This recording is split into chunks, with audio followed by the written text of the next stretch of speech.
Donc la vidéo, comme l'a dit Sandrine, donc elle est enregistrée. Si vous ne souhaitez pas apparaître dans cette vidéo, eh bien, il suffit simplement de couper votre caméra ou de mettre une photo de profil. Pour la disponibilité ensuite du replay, vous serez contacté par email et les liens seront partagés sur les réseaux sociaux. Deuxième info pratique, donc à l'issue de la conférence, il y aura 30 minutes qui seront dévolues aux questions. La conférence va durer entre 45 et 60 minutes maximum. Il y aura donc 30 minutes de questions à la suite de la conférence. Donc les questions, elles sont à poser via le chat donc que vous avez à disposition. Les petits soucis de micro, de connexion ou si vous n'entendez pas ou ce genre de choses peuvent également être communiqués via le chat.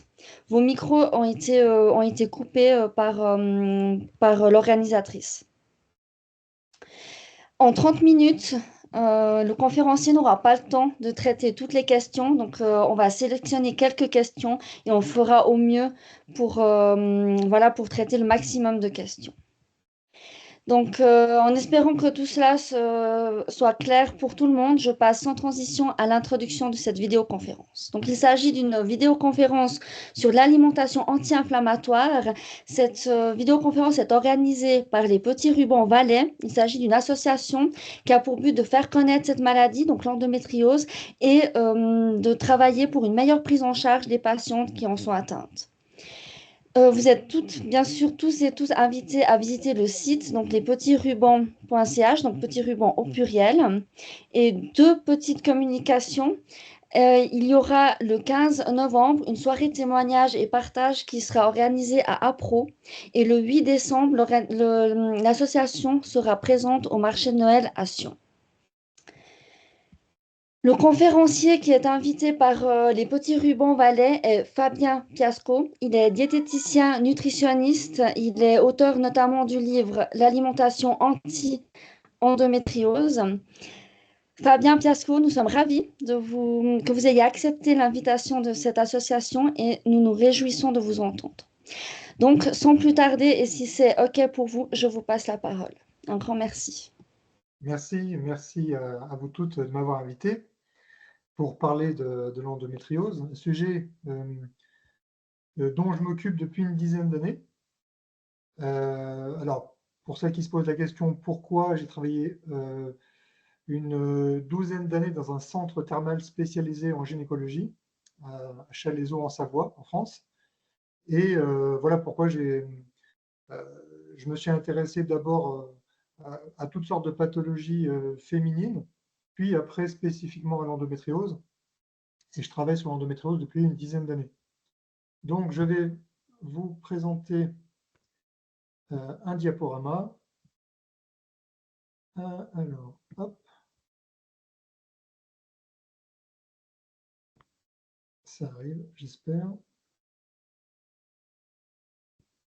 Est-ce que vous voyez mon écran?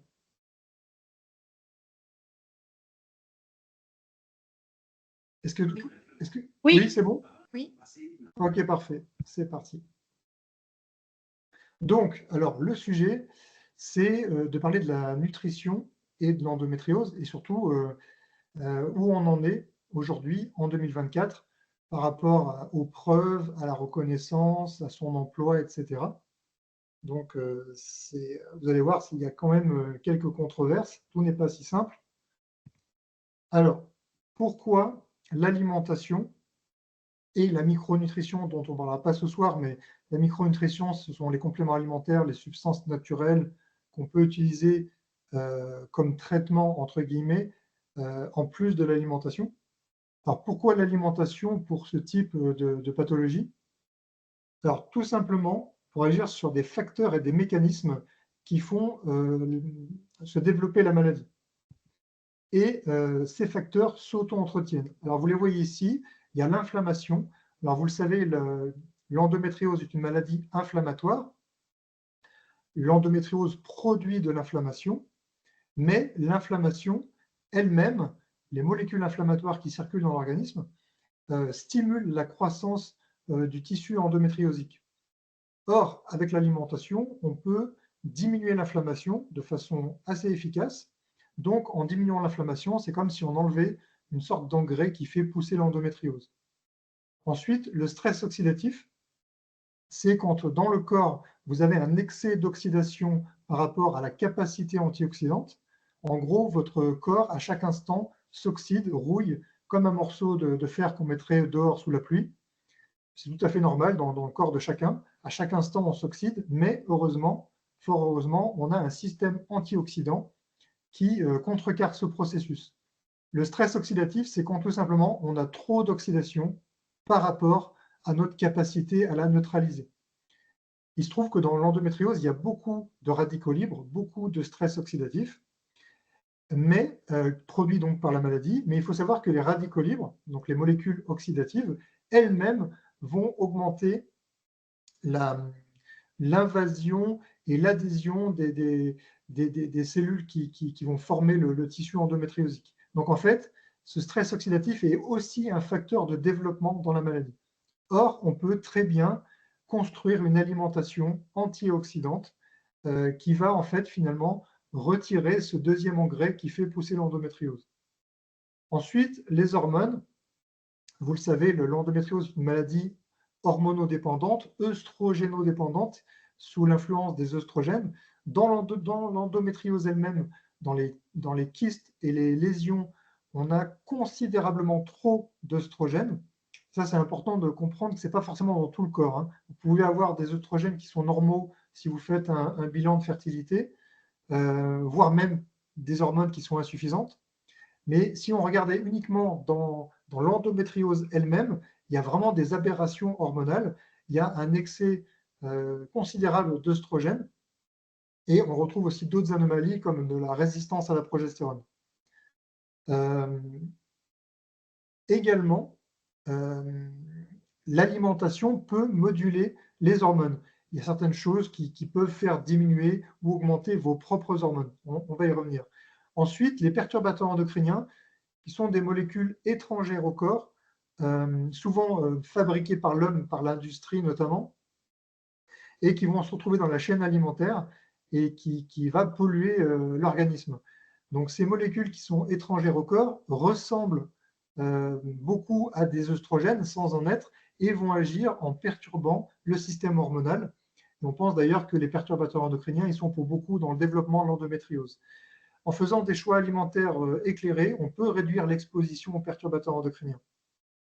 Ensuite, on a un quatrième facteur important, c'est la sphère intestinale, qui est constituée de la barrière intestinale et du microbiote, c'est-à-dire de la flore intestinale. On peut améliorer la fonction barrière, on peut changer le microbiote, parce que c'est un grand facteur dans l'endométriose. On a l'endométriose elle-même qui peut favoriser le développement de l'intestin irritable, favoriser le développement de troubles intestinaux, mais l'intestin lui-même peut être un facteur d'inflammation. Une fois que la flore est déséquilibrée, une fois que la barrière intestinale est endommagée, il y a des molécules qui passent dans le sang, ça crée de l'inflammation et l'inflammation stimule l'endométriose. Donc je disais, ça s'auto-entretient parce qu'il y a des cercles vicieux entre tous ces phénomènes qu'on peut corriger par l'alimentation. L'inflammation augmente le stress oxydatif et le stress oxydatif augmente l'inflammation. L'inflammation augmente la synthèse des œstrogènes dans les lésions d'endométriose via une enzyme qui s'appelle l'aromatase. Et quand les œstrogènes sont en excès, ça favorise la production d'une prostaglandine inflammatoire. Donc l'inflammation et les hormones tournent en boucle. L'inflammation finit par détériorer la barrière intestinale et modifier le microbiote. Et quand l'intestin est perturbé, lui-même va devenir une source d'inflammation pour tout l'organisme. Donc en fait, tous ces facteurs s'auto-entretiennent les uns les autres. Les perturbateurs endocriniens vont stimuler la croissance des tissus qui eux-mêmes font de l'inflammation et ainsi de suite, ainsi de suite.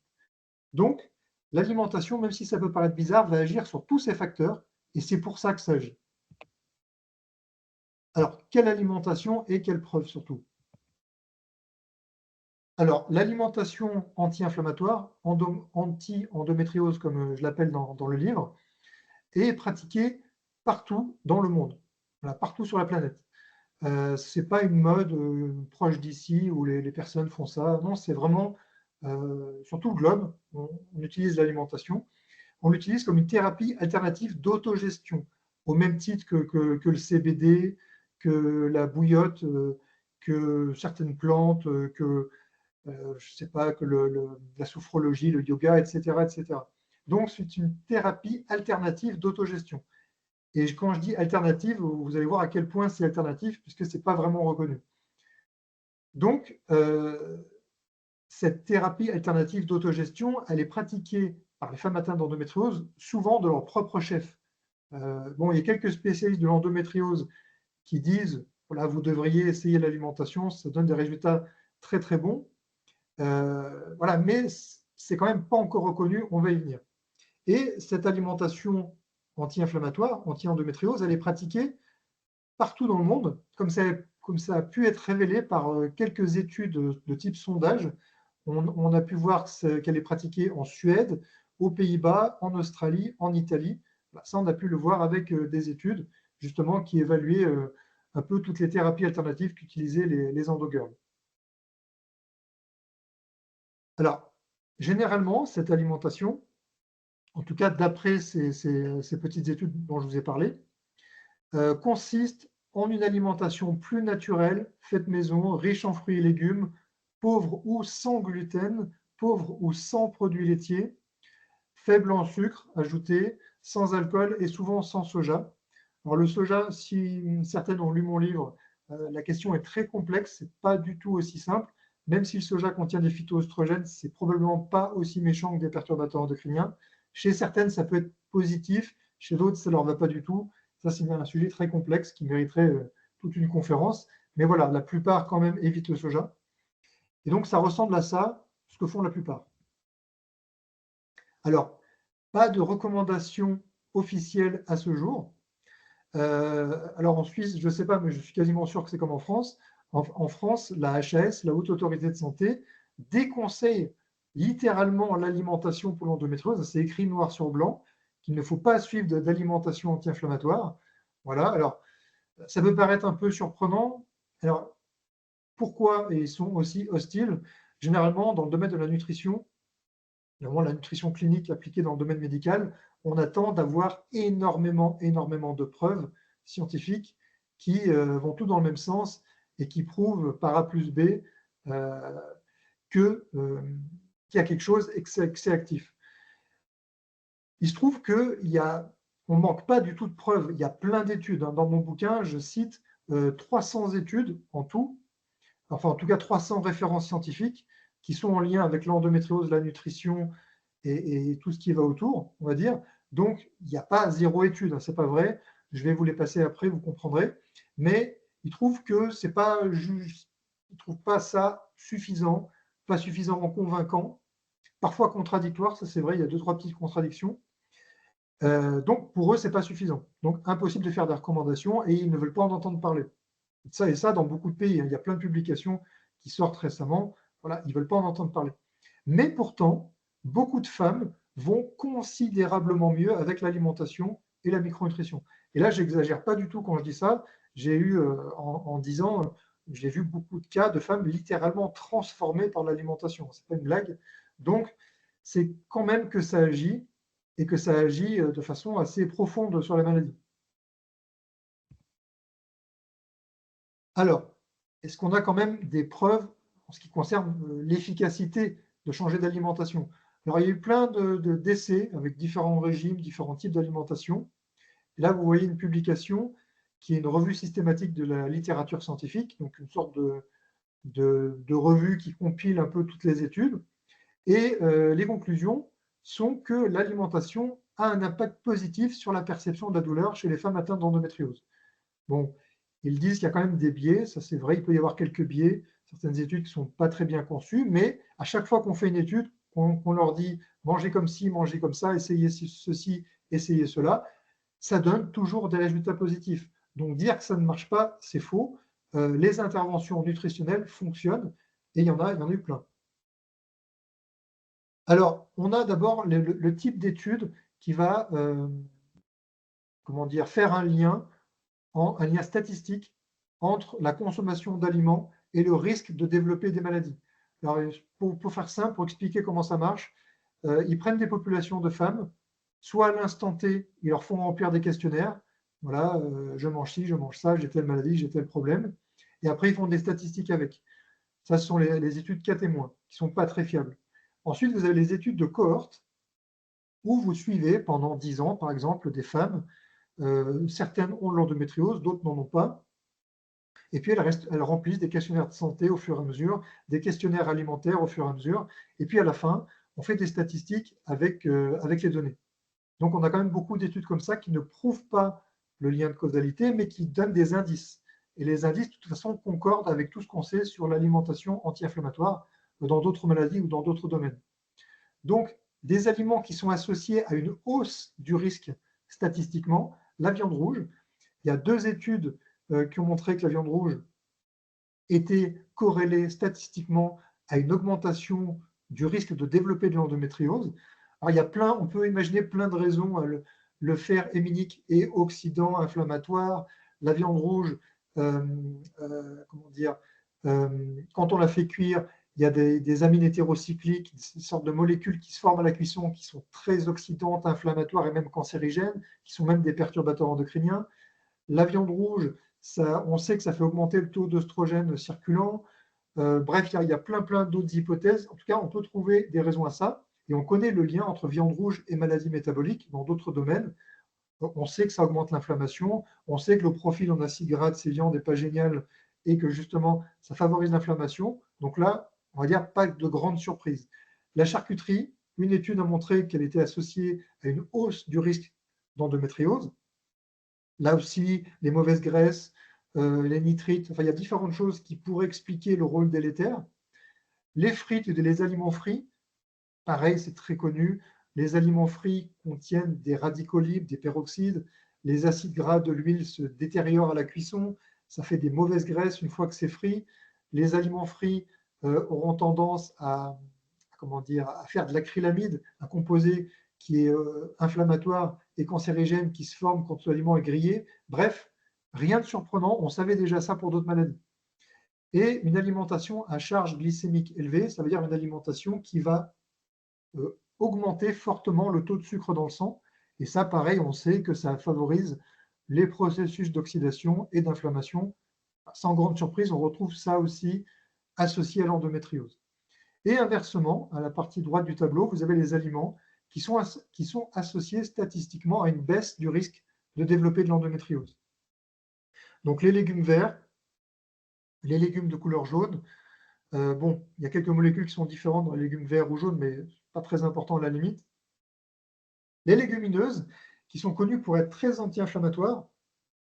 Alors c'est vrai que les femmes qui ont l'endométriose, souvent au niveau digestif, ne les supportent plus du tout ou très mal à cause des FODMAP, à cause de la fermentation qu'induisent les légumineuses, les lentilles, les pois chiches, les haricots, etc. Mais il ne faut pas confondre la cause et la conséquence. Les légumineuses sont bonnes pour la santé, sont pleines d'antioxydants, de fibres, etc., protègent de l'inflammation. Mais quand l'endométriose est là, on peut peut-être ne plus les supporter, ce qui est un autre problème. Ensuite, les fruits en général et les agrumes notamment, qui seraient protecteurs. Là aussi, pareil, les femmes qui ont l'endométriose parfois ne supportent plus les agrumes à cause de l'acidité, à cause de l'agressivité de ces fruits sur le tube digestif. Mais là encore, il ne faut pas confondre la cause et la conséquence. Le fait de ne plus les supporter, c'est plutôt le fait d'avoir développé des troubles digestifs à cause de l'endométriose.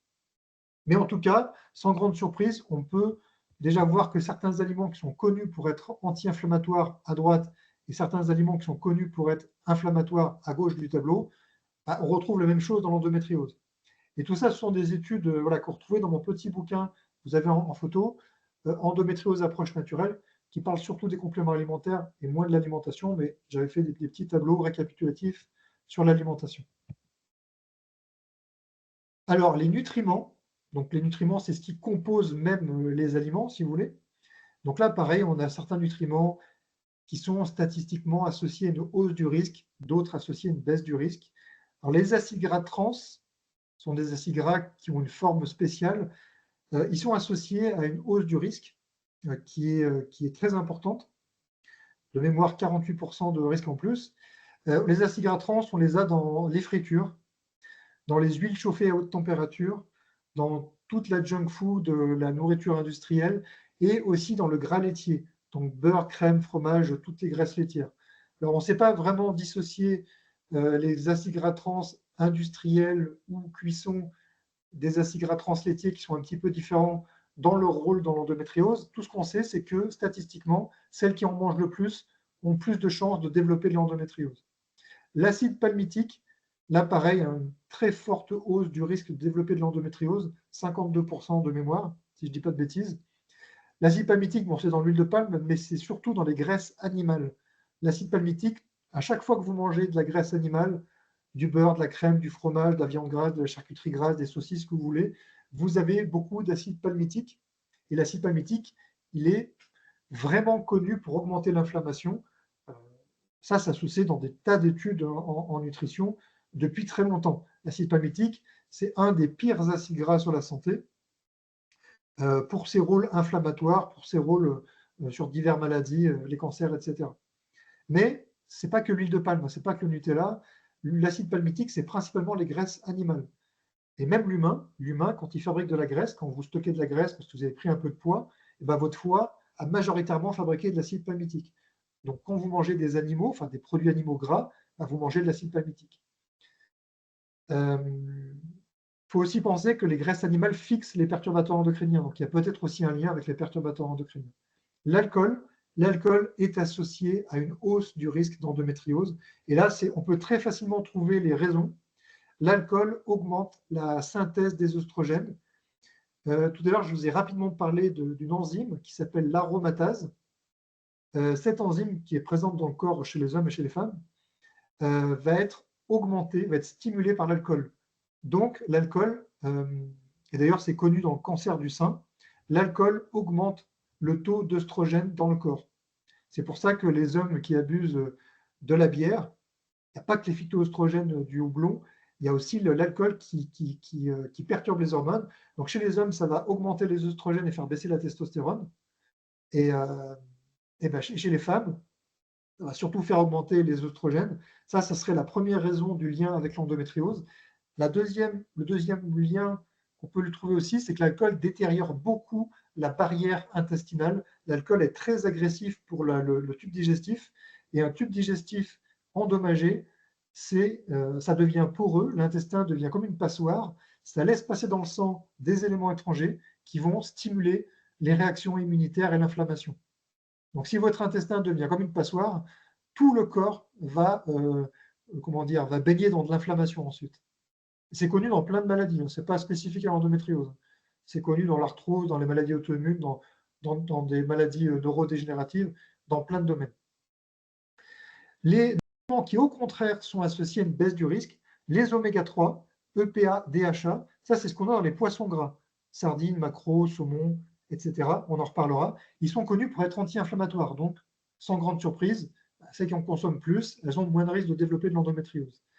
Les acides gras monoinsaturés, notamment l'acide oléique qui est un oméga 9, un acide gras que le corps peut fabriquer lui-même, mais qui, apporté par l'alimentation, est très bon pour la santé, eh bien, ce type d'acide gras est aussi anti-inflammatoire par d'autres mécanismes qui n'ont rien à voir avec les oméga 3. Et ça, on en retrouve dans les olives, l'huile d'olive, les avocats, etc., les fruits à coque, on en reparlera. Ça, c'est anti-inflammatoire. Les fibres, que ce soit solubles ou insolubles, c'est connu qu'elles protègent de l'inflammation.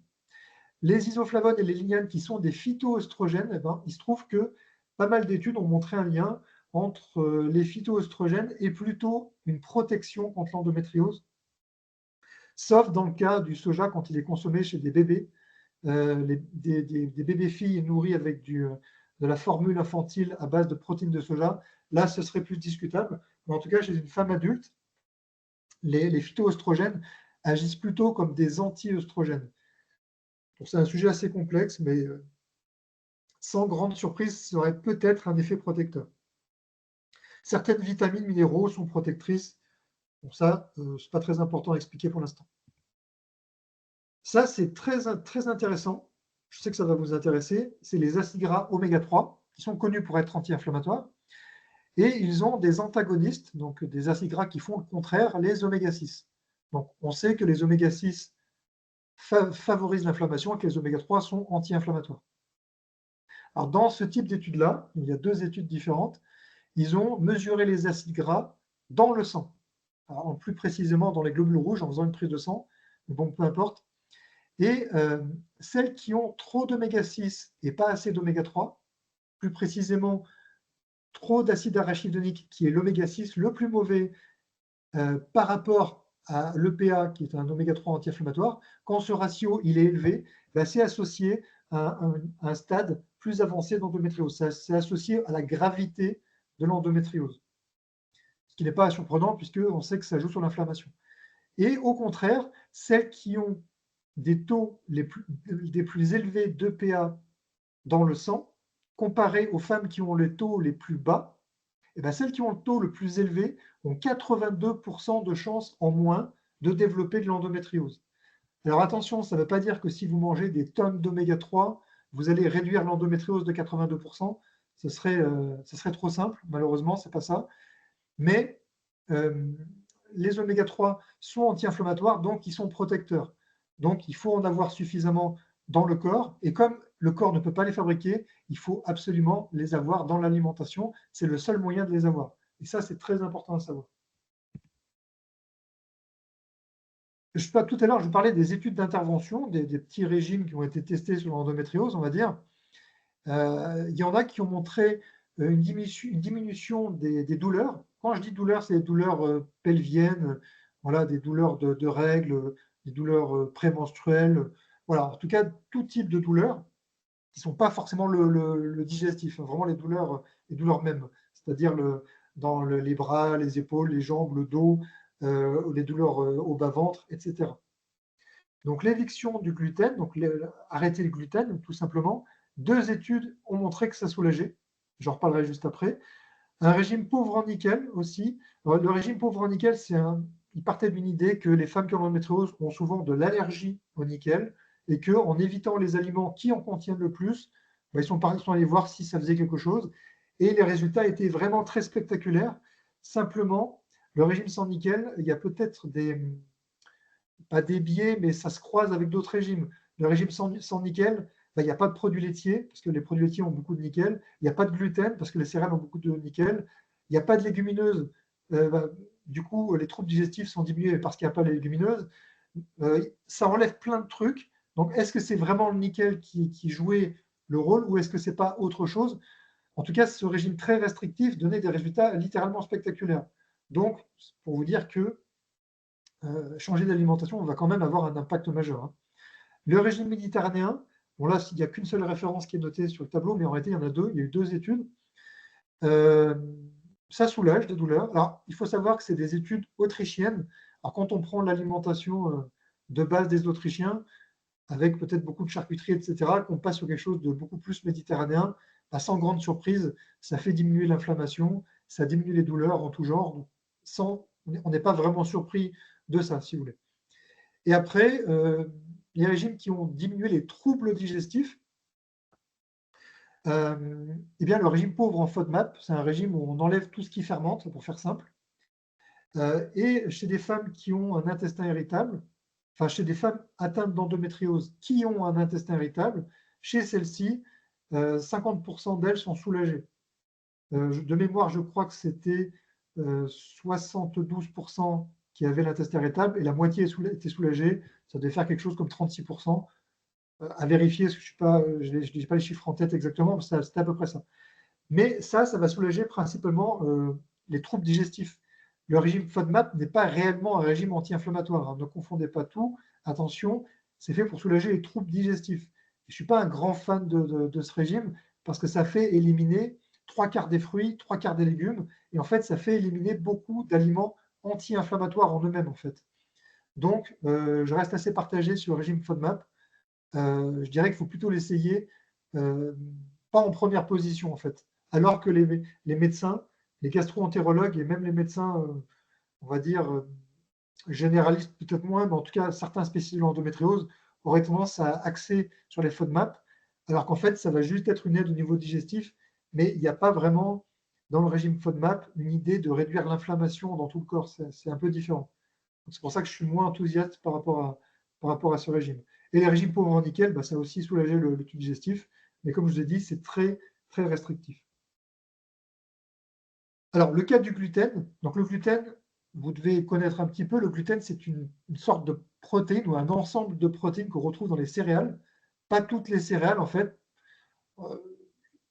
surtout le blé, l'orge, le seigle, et puis tous les hybrides à partir du blé, ou les blés, tout ce qui dérive du blé, si vous voulez.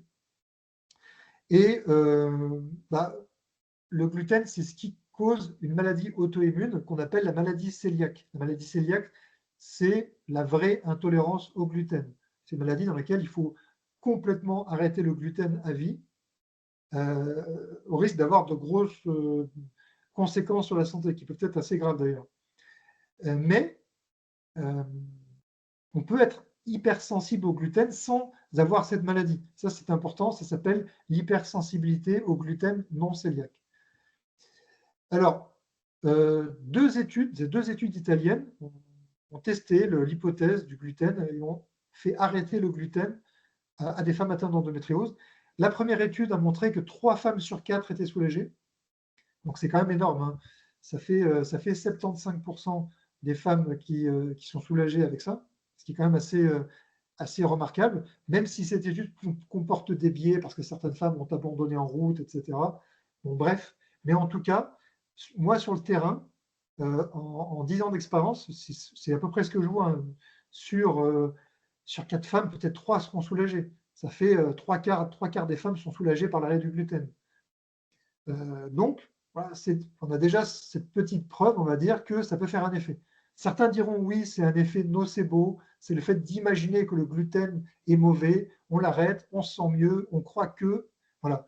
Moi, j'avoue que cette hypothèse, j'y crois pas trop, hein, parce que j'en ai tellement vu qui ont été soulagés, et j'ai tellement vu d'autres gens dans d'autres pathologies améliorées de façon spectaculaire par l'arrêt du gluten, des maladies auto-immunes, de l'arthrose, toutes sortes de problèmes de santé, que me dire que c'est psychologique, bon, j'y crois pas trop. Ce serait que le ventre, ce serait que le trouble digestif. On pourrait aussi trouver d'autres hypothèses, autre chose que le gluten dans le blé.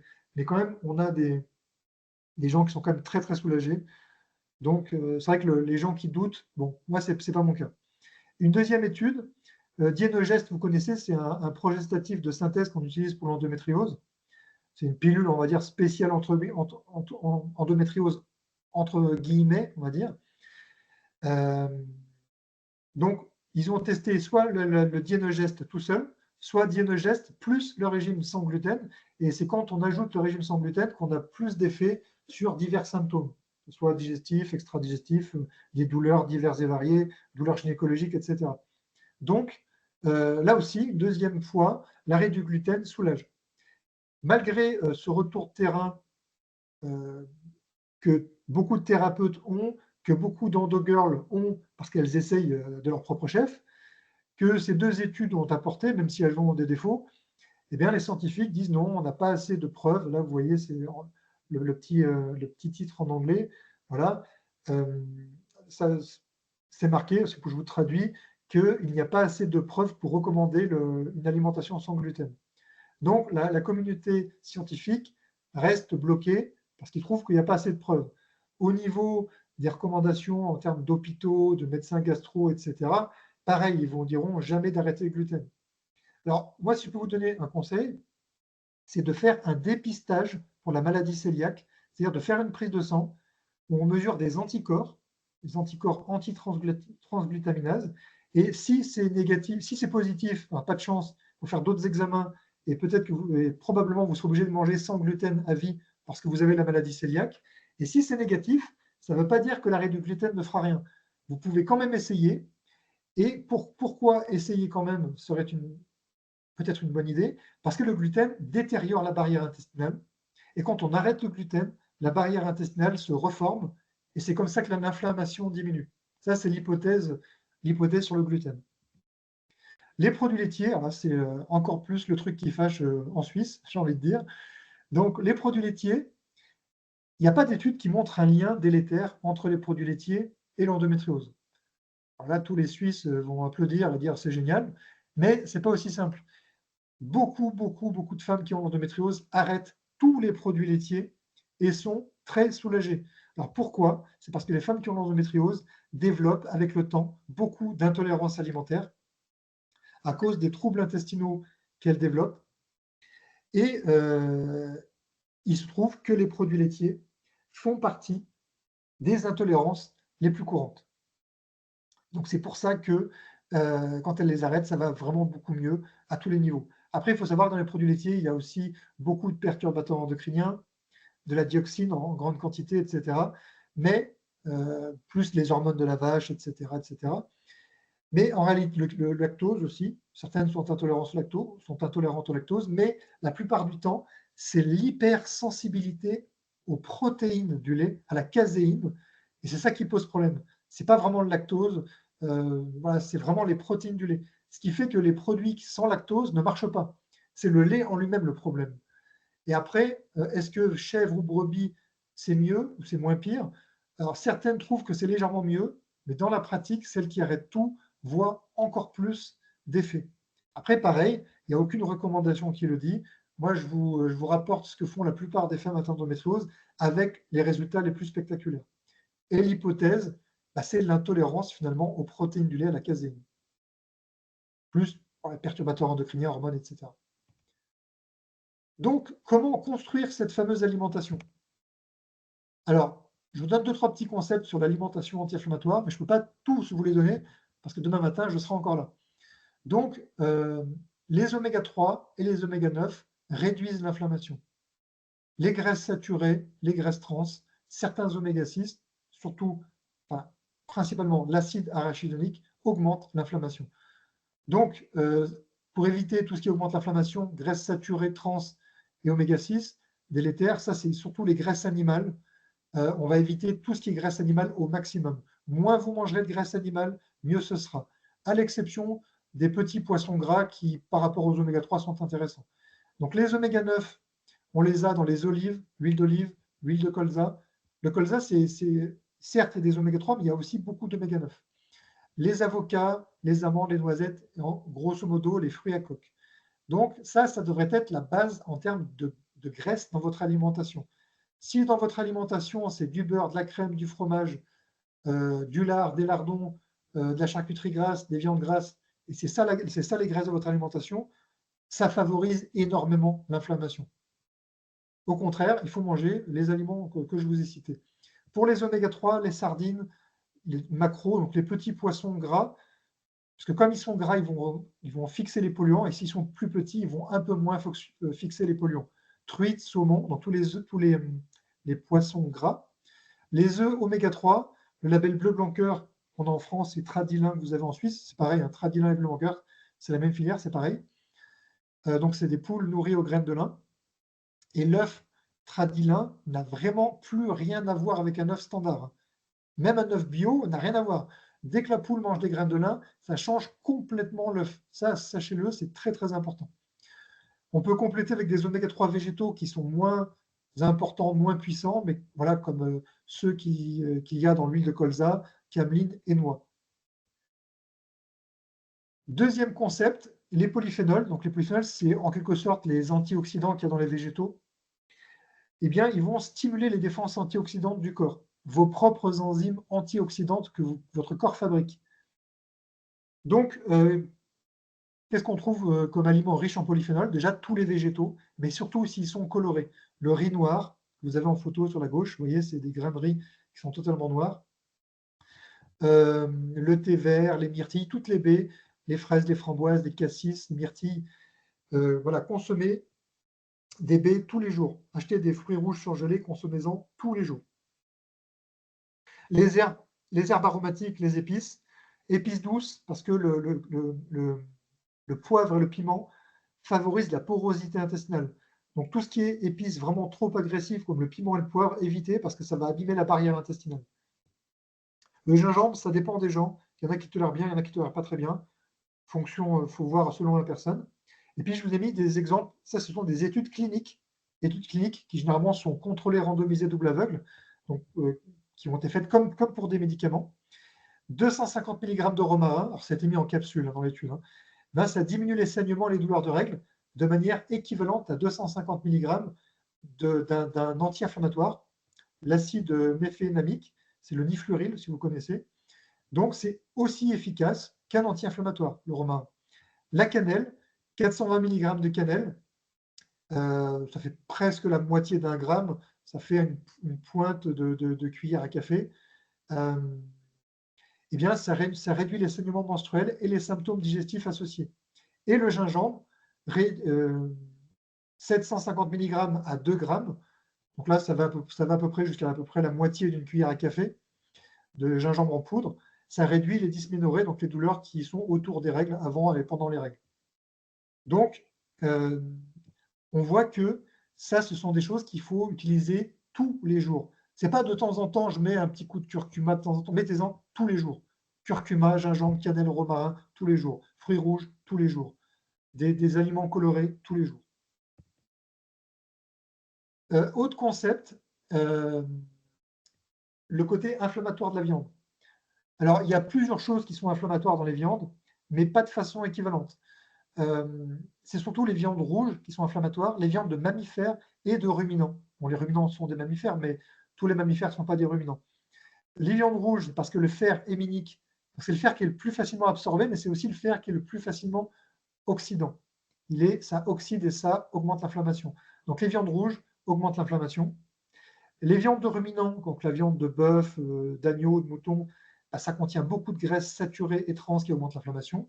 Et un truc qui est présent chez tous les mammifères, y compris le porc et d'autres animaux, il y a une molécule, le Neu5Gc, qui est un acide sialique. C'est une molécule inflammatoire qui est absent chez l'homme, absent chez les oiseaux, absent chez les poissons, que vous avez chez les mammifères. Et quand vous mangez la viande de ces mammifères, cette molécule rentre dans votre corps et produit de l'inflammation dans les tissus. Si vous mangez des volailles, c'est des oiseaux. Il n'y en a pas. Si vous mangez des poissons, il n'y en a pas. Voilà, donc en fait, c'est pour ça que les volailles, les poissons et les œufs oméga 3 tradilin devraient être la base de vos protéines. En plus, les œufs oméga 3 vont apporter des oméga 3. Et puis, après, tous les végétaux apportent un peu des protéines. Bien sûr, les légumineuses en apportent plus, les céréales en apportent un peu, les graines, les noix en apportent un peu aussi. Mais voilà pourquoi, ça c'est les trois choses, on va dire, qui font que la viande est inflammatoire, mais on peut quand même sortir les volailles du lot, parce que beaucoup me rapportent, oui, j'arrête la viande, j'arrête le poulet. Non. Si on est végétarien, on arrête le poulet parce qu'on est végétarien, mais si on n'est pas végétarien, les volailles sont moins inflammatoires que les viandes bovines, les viandes de mammifères. Le canard, qui est une viande rouge, alors, il y a toujours le fer, il y en a beaucoup, mais par contre, le Neu5Gc, il n'y en a pas, parce que c'est un oiseau. Donc c'est pour ça que j'ai tendance à recommander le canard, j'en parle un peu dans mon bouquin, comme alternative au bœuf. Quand vous êtes très anémié par manque de fer, le canard est toujours une meilleure alternative comme viande rouge au bœuf. Autre point important, alors il y a beaucoup d'autres trucs qui interviennent dans l'alimentation anti-inflammatoire, mais je ne peux pas tout vous dire. Mais un point important quand même à expliquer, la cuisson. La cuisson, ça peut rendre votre aliment bon, ça peut rendre votre aliment plus facile à assimiler, mais ça peut le rendre mauvais pour la santé selon comment vous faites cuire. Quand votre aliment il brunit, il devient grillé, brûlé, bon, tout le monde sait que c'est mauvais, mais en tout cas, quand il est un peu grillé, un peu bruni, eh ben, ce sont des composés qui sont nocifs pour la santé.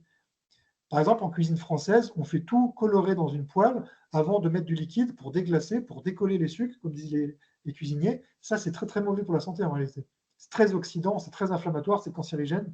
Voilà. Donc, on va éviter de caraméliser, colorer les aliments, les griller, les brûler, etc. Quand on fait cuire des huiles à trop forte température, ça forme des acides gras trans, ça forme des peroxydes, qui sont des molécules des acides gras qui sont oxydés. Il y a de l'acroléine, qui est une molécule dérivée du glycérol, qui est complètement toxique. Bref, quand on cuit trop fort, quand on chauffe trop fort, ça abîme et ça fait des composés, des nouveaux composés nocifs. C'est pour ça qu'on utilise des cuissons très douces, la vapeur, l'étouffée. L'étouffée, c'est quand on cuit avec un couvercle et le peu d'humidité des aliments, on rajoute un petit peu d'eau, ça fait une sorte de vapeur et ça cuit tout doux dans sa propre eau, dans sa propre vapeur formée par l'eau. Poché, c'est quand on fait cuire dans l'eau, au four, mais à basse température. Bon, j'ai fait une faute de frappe apparemment. Voilà, donc ça, ce sont des cuissons douces. Un autre point très important, les perturbateurs endocriniens, il y en a dans tous les aliments, tous. Il n'y a pas d'aliments sans perturbateurs endocriniens, ça n'existe pas. Même les aliments bio ont des perturbateurs endocriniens. Alors, il y en a de différentes sortes, mais sachez que les graisses animales sont les plus grands fixateurs de perturbateurs endocriniens, notamment de dioxine et PCB. selon le lieu où se trouve l'animal, si c'est dans la mer, dans les lacs, sur terre, etc. Donc, plus vous limiterez les graisses animales, moins vous aurez de phénomènes de bioaccumulation de ces perturbateurs endocriniens. Mangez bio pour éviter les pesticides, qui sont pour beaucoup des perturbateurs endocriniens de type œstrogénique. Évitez les matériaux plastiques qu'il faut fuir comme la peste. N'utilisez aucun matériau plastique avec l'alimentation, même si c'est marqué sans bisphénol A, parce que quand il n'y a pas de bisphénol A, il y a du B, du S, du F, il y a les cousins des bisphénols à la place, il y a toute la famille. Donc il y a toujours d'autres bisphénols à la place du A. Les phtalates, ça c'est ce qu'on a aussi dans le film étirable, c'est le cellophane pour emballer les aliments. Fuyez ça comme la peste, c'est hautement toxique, délétère. Le film étirable de cuisine, c'est le diable. Ne mettez jamais de film étirable sur les aliments. Si c'est sur un aliment, un saladier, quelque chose comme ça, c'est pas très grave si ça touche pas, mais évitez le contact avec les aliments. Surtout le fromage avec le cellophane, ça c'est une horreur.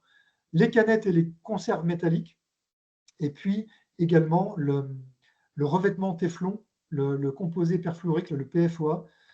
Voilà. Maintenant, les nouvelles poêles qui se disent sans PFOA, bah, souvent contiennent un cousin du PFOA et le problème est toujours le même. Donc le mieux, c'est d'utiliser de l'inox sans revêtement ou bien de la céramique. Voilà. Mais évitez les trucs qui ressemblent à du téflon. Donc, quelques repères de consommation pour que vous puissiez synthétiser tout ce que je vous ai dit, même si je parle un peu vite. Alors, chaque semaine, et quand je dis bien chaque semaine, c'est toutes les semaines, 150 grammes à 200 grammes de petits poissons gras, sardines et maquereaux. 200 grammes de petits poissons gras, bah, ça fait une boîte de maquereaux plus une boîte de sardines. Ça fait à peu près ça. Ou ça fait un pavé de saumon plus une boîte de sardines. C'est par semaine.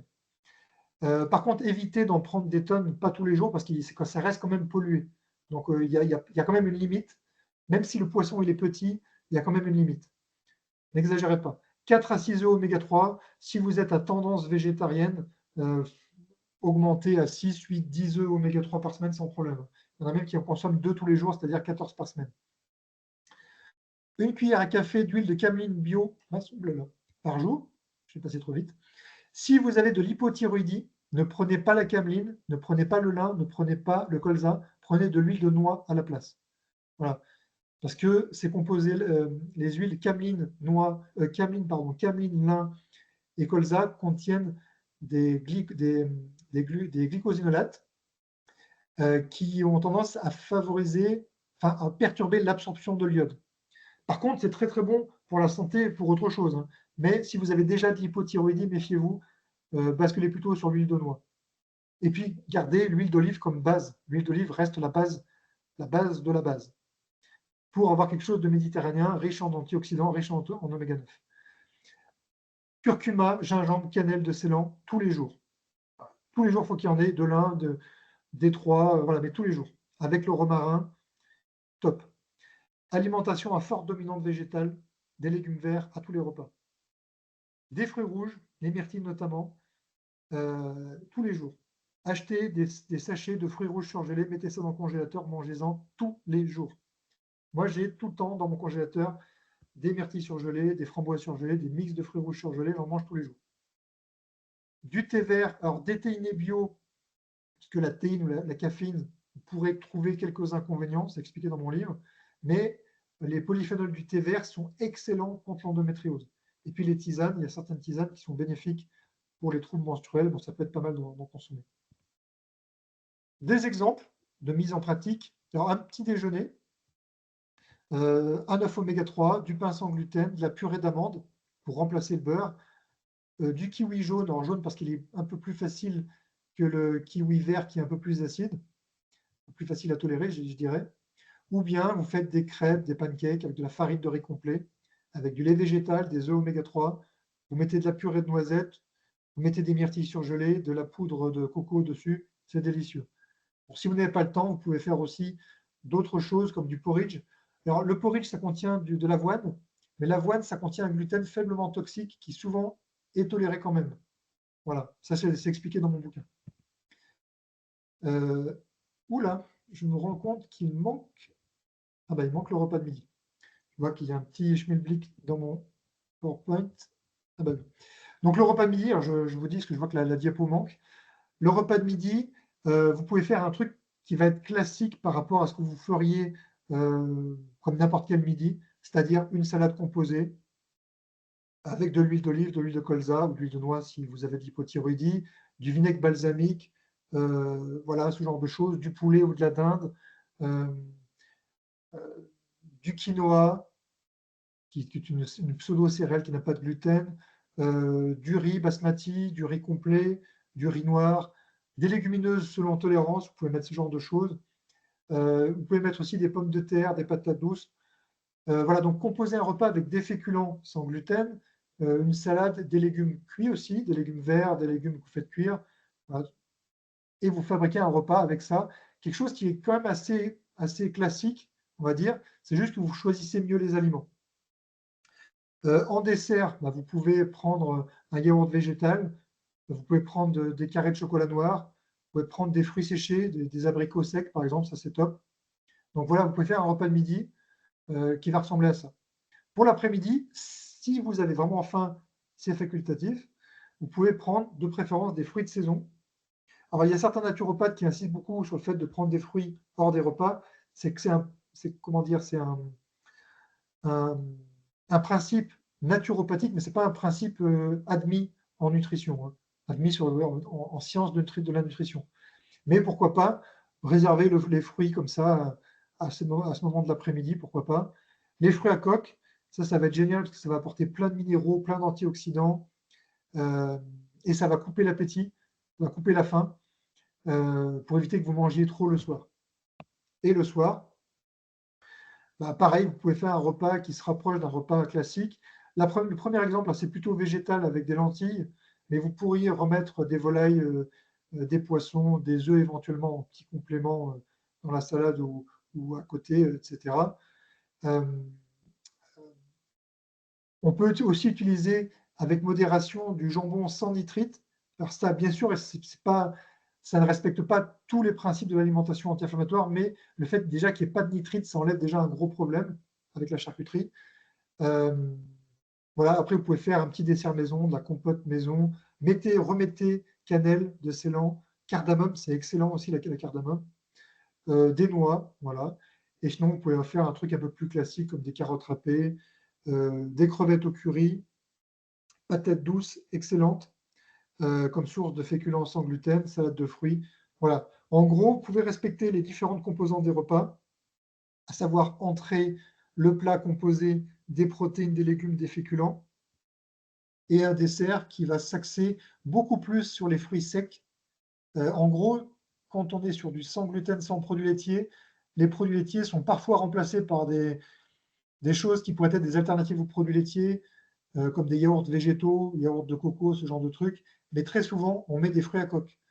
Bien sûr, c'est pas pareil, mais ça apporte quand même du calcium, ça apporte des minéraux, c'est un complément de protéines, donc ça peut remplacer, euh, en tout cas pour certains nutriments, et ça permet de manger quelque chose quand même à la place, on va dire.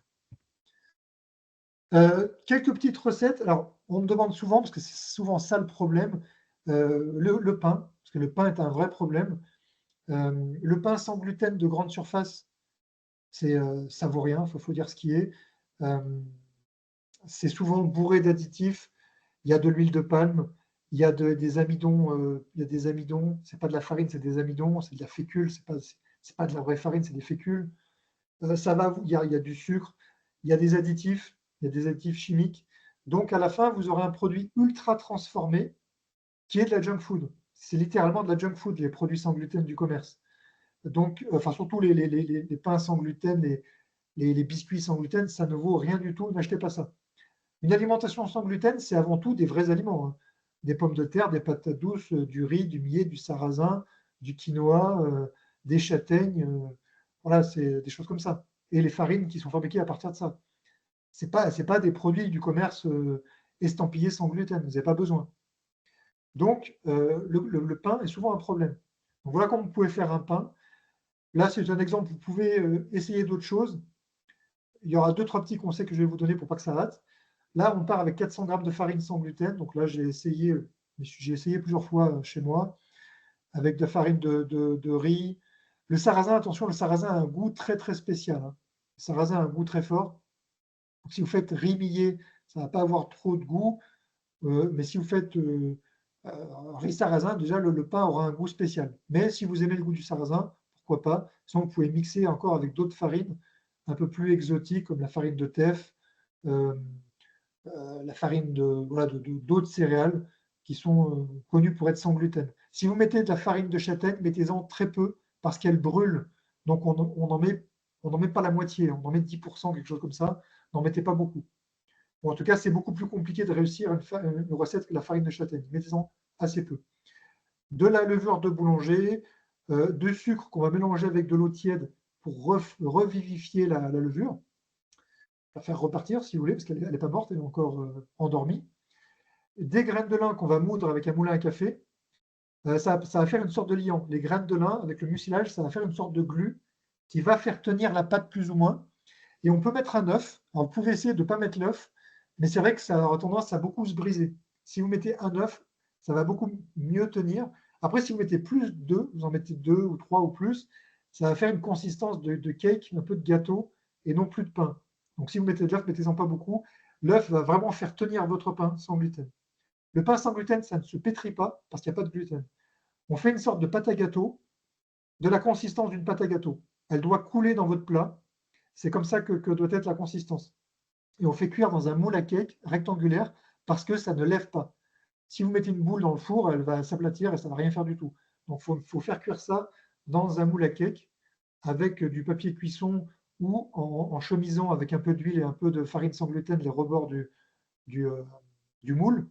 Et au fait de cuire ça au four, alors, moins vous ferez cuire fort, moins il y aura de réaction de Maillard, moins il y aura de caramélisation, moins il y aura ce truc grillé qu'on recherche à éviter. Alors après, il ne faut pas non plus être obsédé par ça, mais voilà.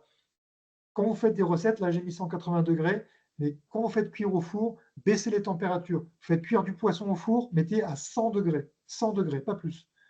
Quand vous faites des gâteaux, mettez à 140, 150, pas plus. Certaines viandes, on pourrait les faire cuire à 100, 110 degrés, ou même des fois moins. Voilà, il faut beaucoup plus longtemps pour faire cuire, mais abaisser la température du four. Là, en l'occurrence, pour du pain, il faut quand même que ça monte un peu plus haut. Donc, vous pouvez mettre jusqu'à 180 degrés. Il faudra quand même un peu plus d'une heure pour faire cuire ça. Et après, vous attendrez qu'il soit refroidi, vous le démoulerez et vous pourrez le couper et l'utiliser comme du pain standard. Alors, comment faire cuire des viandes sans qu'il y ait la réaction de Maillard? Alors, si vous faites cuire je sais pas, toutes sortes de viande, de poulet, de volaille ou autre, déjà dans une sorte de sauce, bah, ça va pas griller, donc c'est bon, mais c'est assez bizarre de faire ça. Donc moi j'ai une technique qu'utilisent aussi certains Asiatiques, c'est de faire pocher le poulet avant de le faire cuire d'une autre façon. Vous prenez ce lap de poulet, vous la dédoublez comme le font les bouchers dans l'épaisseur, pour qu'elle ne soit pas trop épaisse, et vous allez la plonger dans de l'eau bouillante, mais avec laquelle vous coupez le feu. Vous coupez le feu, vous éteignez le feu, et vous laissez ça avec un couvercle pendant 20 minutes. Donc en fait, votre poulet va être dans de l'eau chaude salée avec des épices, des herbes, ce que vous voulez, avec un couvercle sans qu'il y ait de feu dessous. Et ça va cuire au début à 100 degrés, 90, enfin 90, etc. Ça va descendre, voilà, 70, 60 degrés. Ça va cuire à basse température. Donc, il va y avoir aucune réaction de Maillard. Le poulet va rester, il va pas brunir. Ensuite, vous allez pouvoir le découper en petites aiguillettes, le remettre dans une poêle avec plein de curry, de curcuma, un peu d'huile d'olive, un peu de gingembre si vous tolérez, et vous allez faire chauffer ça quelques minutes en remuant, et il n'y aura aucune réaction de Maillard. En fait, ça ne va pas griller. Ça va juste prendre le goût des épices. Alors ça, c'est un peu extrême, mais en gros, c'est une façon d'éviter la réaction de Maillard. Après, tous les plats mijotés, où il y a un liquide, où il y a de l'eau, ben, il n'y a pas de réaction de Maillard. Enfin, très peu en tout cas. Donc, en gros, ce qu'il faut savoir, c'est que si vous faites cuire très fort dans une poêle, très fort dans un four, vous allez générer beaucoup de composés inflammatoires. Et donc, réduisez la flamme quand vous faites cuire avec une poêle, réduisez la température du four. Et puis, vous pouvez essayer des fois des cuissons comme ça, où vous faites cuire plutôt sans faire colorer. C'est-à-dire les recettes où on fait colorer l'aliment, ensuite on déglace avec du liquide, ça c'est pro-inflammatoire. Donc on évite ce truc-là, on essaie d'autres types de cuisson, ça en fait partie. Alors c'est une idée, hein, vous n'êtes pas obligé de faire ça tout le temps. Il suffit d'utiliser les bons aliments que je vous ai cités, voilà, sur une base journalière et hebdomadaire. Voilà, ça c'est ce qu'on peut dire sur l'alimentation anti-inflammatoire et anti-endométriose. Là, je vous ai dit vraiment un ultra résumé, hein. Je n'ai pas beaucoup développé. Vous retrouverez ces infos dans mon livre principal, L'alimentation anti-endométriose. Alors, je sais qu'il est en vente en Suisse, hein, vous le trouverez en Suisse sans problème. Éventuellement, et ça, si vous me contactez par email, je peux même vous donner par PDF les 2 autres gratuitement.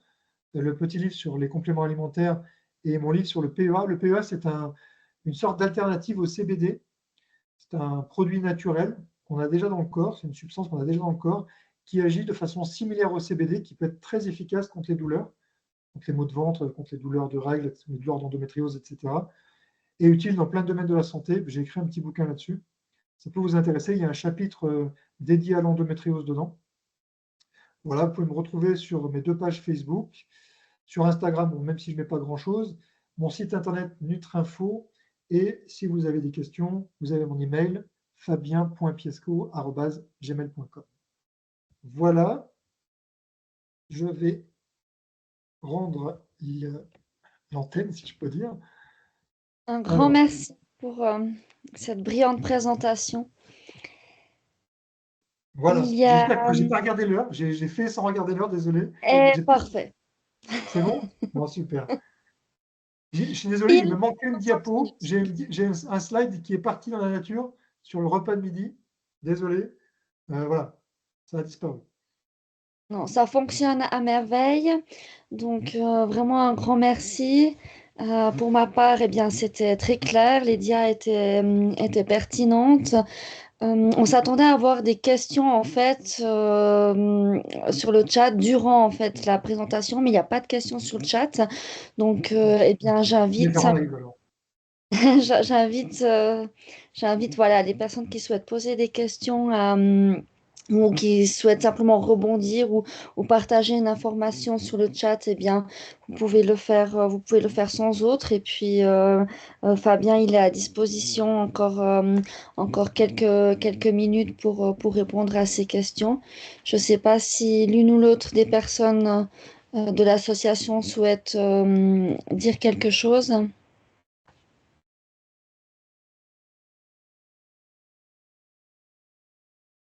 Apparemment pas. Est-ce que l'enregistrement de la vidéo, elle va continuer encore pour les questions? Petite question pratique. Oui, je te réponds, Laetitia. Je vais juste pas mettre ma caméra. D'accord. Alors oui, les questions vont être enregistrées comme ça permettra à d'autres qui auraient peut-être les mêmes de pouvoir avoir les réponses. Et en tout cas, un grand merci Fabien de nous avoir accordé du temps et d'avoir rendu ça possible. Et merci aussi Laetitia déjà du temps que tu nous accordes pour modérer tout ça. Si certains ont des questions en live, n'hésitez pas, hein.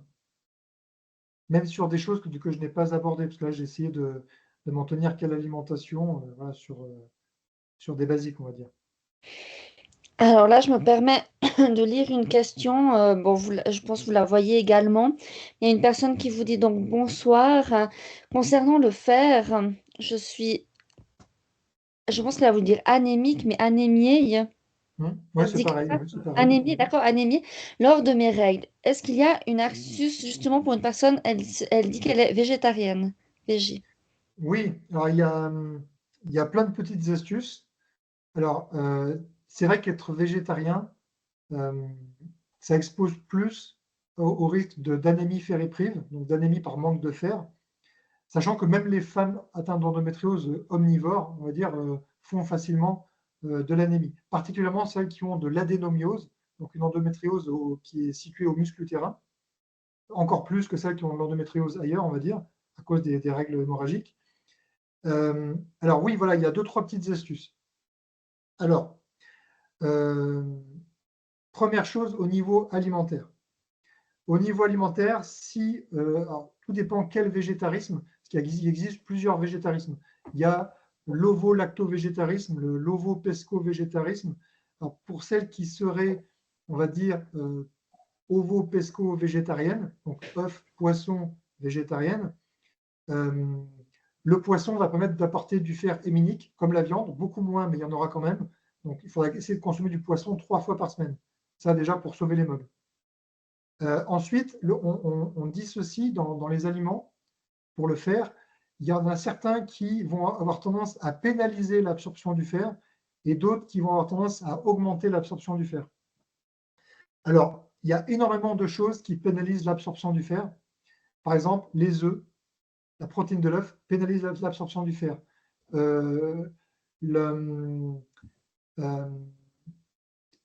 L'acide phytique qu'il y a dans les végétaux, qu'il y a dans les céréales, qu'il y a dans les légumineuses, ça pénalise l'absorption du fer.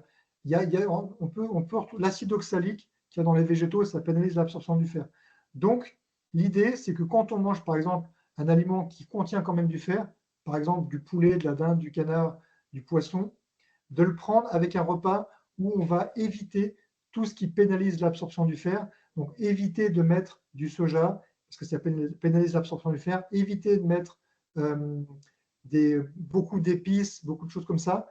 Là, je contredis ce que j'ai dit tout à l'heure, mais quand on manque de fer, on va essayer pour quand on a un repas qui contient du fer, de ne pas mettre ce qui pénalise l'absorption du fer. Donc, on va manger plutôt repas cantine, des pommes de terre, des patates douces, la volaille, le poisson, quelques haricots verts. On va manger comme ça. On ne va pas mettre beaucoup d'épices, on ne va pas mettre des fruits rouges, on ne va pas boire du café ou du thé, on ne va pas mettre du soja, on va tout séparer de ces trucs-là. Tous les aliments qui ne vont pas bien, entre guillemets, on pourra les manger le matin ou à la collation de l'après-midi ou à un autre repas. En fait, c'est comme si on mettait dans un seul repas ce qui est très bon pour le fer et ce qui aurait été bon pour lutter contre l'inflammation, on va plutôt le dédier à un autre repas. Vous voyez, on va un peu dissocier les deux. Ensuite, il y a des moyens, mais ça, je pense que les végétariens le savent, pour augmenter l'absorption du fer.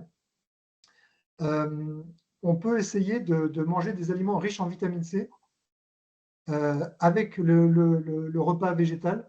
Par exemple, les légumineuses contiennent beaucoup de fer. Il y a aussi pas mal de fer dans le quinoa, il y a du fer dans des fruits à coque, etc., dans les pistaches. Voilà. On peut trouver du fer dans plein d'aliments, même dans des légumes à feuilles, comme les épinards aussi, par exemple. Même si c'est un mythe et qu'il n'y en a pas autant que ce qu'on pensait avant, mais bon, peu importe. Par exemple, le jus de citron, les agrumes particulièrement, pour deux raisons. L'acide citrique va rendre le fer végétal plus soluble et plus absorbable, et la vitamine C va réduire le fer de Fe3+ à Fe2+. En gros, ça va rendre le fer végétal plus assimilable. Quand il y a de la vitamine C et de l'acide citrique, ce qu'on a dans les agrumes, quand ça c'est rajouté avec un repas, un petit jus de citron, un petit orange en dessert, ce genre de truc, on va pouvoir mieux assimiler le fer végétal qu'on avait dans le repas. Donc là, par exemple, on a des lentilles, des végétaux riches en fer. On va mettre du jus de citron, des agrumes avec ce repas. Donc, il y a 2-3 petites astuces comme ça qu'on peut améliorer. Si certaines sont intéressées, vous m'envoyez un email. Je suis rédacteur dans plusieurs revues de nutrition. Je pourrais vous envoyer des articles gratuitement, si vous voulez.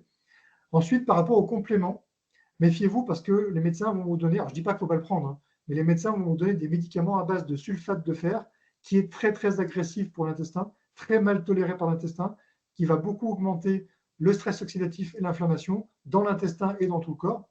Donc, généralement, il vaut mieux opter pour soit du fer bisglycinate, du bisglycinate de fer, qui est une sorte de fer qui est chélaté, qui est emprisonné dans des acides aminés glycine, qui est beaucoup mieux toléré au niveau digestif, ou du fer liposomal. Le fer liposomal, il sera 4 fois plus absorbé que du fer médicamenteux, avec généralement une tolérance bien meilleure au niveau de l'intestin. Alors déjà, c'est moins dosé que les médicaments, les compléments alimentaires, et le fer liposomal ou le fer bisglycinate, généralement, c'est des doses nutritionnelles, c'est autour de 14 mg. C'est beaucoup moins agressif que les médicaments. Et ensuite, il y a un seul probiotique qui améliore l'absorption du fer, c'est le Lactobacillus plantarum 299V, 299V. Voilà, ça peut se trouver sur Internet. C'est un probiotique qui est plutôt fait pour l'intestin irritable, mais en réalité, il y a des études dans tous les domaines avec ce probiotique. Et c'est la seule souche, c'est le seul probiotique, et ça a été testé plusieurs fois avec d'autres, c'est le seul qui augmente l'absorption du fer de 50%. Vous prenez du fer liposomal, 4 fois plus absorbable, plus le probiotique qui augmente 50%. On pourrait imaginer, en faisant des calculs mathématiques un peu simplistes, que peut-être vous seriez à 6 fois plus d'absorption voilà, qu'avec un fer lambda, on va dire. Ensuite, d'autres astuces. Si on prend du fer tous les jours, si vous le prenez 2 fois par jour, vous l'absorberez moins bien que si vous le prenez 1 fois par jour. Parce que dans le corps, il y a une hormone qui s'appelle l'hepcidine, qui va en fait empêcher l'absorption du fer, parce qu'en fait, le corps ne peut pas éliminer le fer. On peut réguler que l'absorption. Parce qu'en fait, dans le corps, le fer est recyclé par les globules blancs, etc. Il y a un système de recyclage du fer dans le corps, et le corps élimine très peu de fer, un peu par les cellules intestinales qui desquament. Mais en réalité, on ne peut pas faire sortir le fer du corps. Donc en fait, notre système de défense, c'est en fait de ne pas l'absorber, et notamment grâce à cette hormone. Et si on prend du fer 2 fois par jour, la deuxième prise dans la journée, c'est quasiment zéro. En fait, cette hormone augmente et ça bloque l'absorption du fer. Donc déjà, ne prenez jamais 2 compléments de fer par jour, c'est n'importe quoi. Prenez-le 1 fois. Ensuite, certains scientifiques pensent qu'on devrait mieux le prendre 1 jour sur 2 pour plus d'efficacité, quitte à doubler la dose. Quitte à doubler la dose 1 jour sur 2. Ça, c'est ce que certains scientifiques disent justement par rapport à ce principe d'absorption. Et ensuite, un petit conseil perso par rapport au cycle. Alors, je parle pour celles qui ne prennent pas de progestatif continu, qui ont leurs règles toujours. Si vous prenez du fer en plein dans les règles, bah vous vous dites je perds du sang, donc je perds du fer. Donc ça, c'est vrai. Ça, personne ne dit le contraire. Mais au moment où vous avez vos règles, vous avez un pic inflammatoire. Vous avez un pic inflammatoire un peu avant les règles, quelques jours avant les règles. C'est ça qui va permettre de faciliter la desquamation et les contractions de l'endomètre et les contractions de l'utérus. Donc l'inflammation est normale dans les règles. Par contre, l'inflammation énorme, ça, c'est pas normal. Mais donc, quand vous prenez du fer en plein dans les menstruations, certes, vous mettez du fer quand vous en avez plus besoin, mais en réalité, vous ne faites qu'augmenter l'inflammation. Donc, moi, j'aurais tendance à dire, profitez des autres moments du cycle où vous êtes plus calme, vous n'avez pas de douleur, pour prendre du fer. Et de ne pas charger, surtout pendant les règles où c'est le pire au niveau de l'inflammation. C'est un peu contre-intuitif parce que vous dites, j'ai plus de fer, je suis anémié, etc. Je le prends pendant mes règles, sauf si vous ne tenez plus debout, c'est la seule façon de tenir debout. Hein. Mais en réalité, ça va empirer l'inflammation, et l'inflammation empire les règles hémorragiques, l'inflammation empire la croissance de l'endométriose. Donc méfiez-vous. Donc voilà, il y a plusieurs petites astuces. Quand on est végétarien, répartir son alimentation un peu différemment, prendre des agrumes pendant ses repas, prendre des compléments qui sont performants, le bisglycinate et le fer liposomal, prendre le Lactobacillus plantarum 299V. Voilà, ça peut être une idée. Et vous pouvez beaucoup améliorer le fer, parce qu'en fait, le fer dans l'endométriose, c'est vraiment un sacré bazar, parce que beaucoup sont anémiés par manque de fer, et beaucoup prennent du fer qui fait que empirer leurs troubles digestifs et leur inflammation. Donc en fait, il faut essayer de trouver une issue avec ce problème. Un grand merci pour votre réponse. Plus Oui, je peux parler pendant des heures, je ne m'arrête plus. C'était parfait.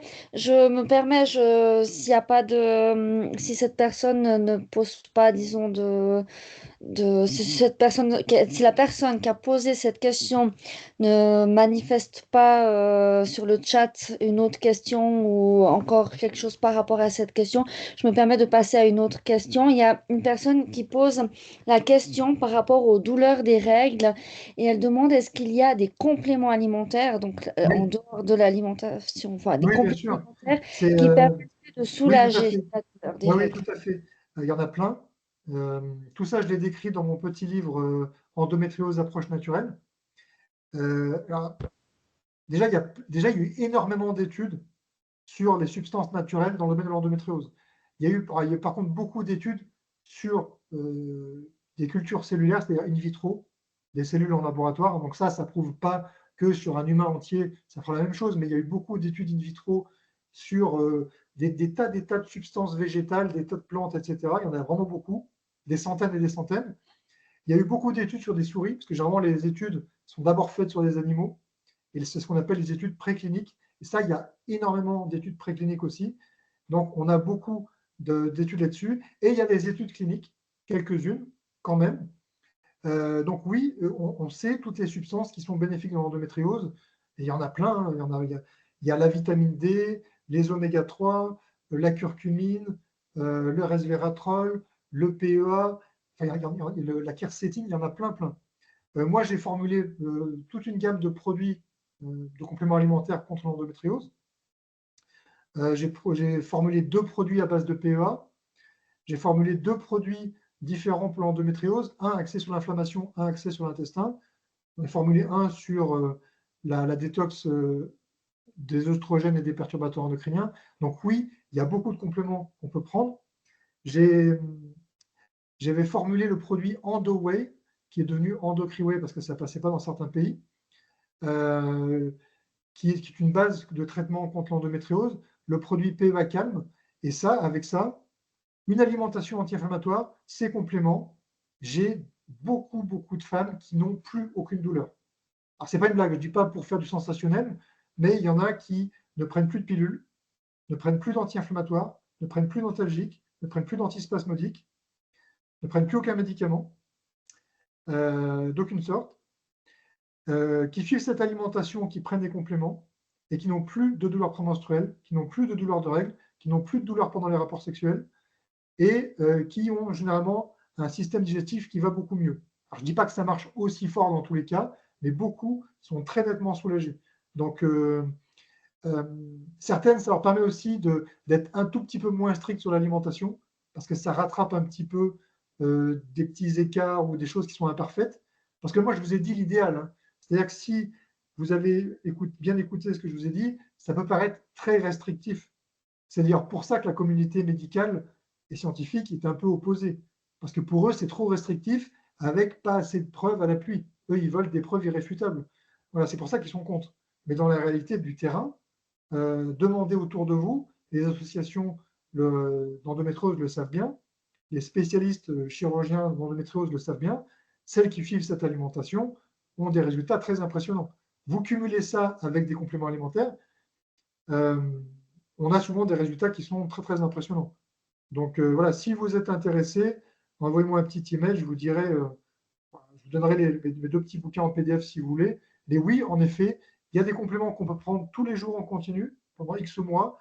Et éventuellement, il y en a qu'on peut prendre qu'en prémenstruel et menstruel, si on veut limiter la casse dans ces périodes du cycle, ou même pendant l'ovulation.